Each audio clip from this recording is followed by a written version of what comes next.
شمالی ہند کی قدیم ترین اردو نظمیں کس کی کتاب ہے؟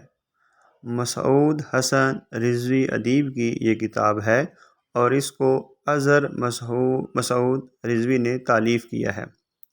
فائز دہلوی اور دیوان فائز کس کی ہے؟ شمس الرحمن فاروقی کی ہے۔ بیکٹ کہانی کا سن تصنیف کیا ہے؟ 1625۔ اردو ہندی کے جدید مشترک اوزان کی تصنیف ہے سمیع اللہ اشرفی کی۔ انیس کا کلام دھوم دھام اور بلند آہنگ، جبکہ میر کا کلام سکون اور خاموشی کی تصویر ہے۔ یہ کس نے کہا؟ بابائے اردو مولوی عبدالحق نے انتخاب میر کے دیباچے میں یہ کہا ہے۔ میر کی شعری لسانیات کس کی تصنیف ہے؟ قاضی افضال حسین کی۔ کلام میں روانی سے کیا مراد ہے؟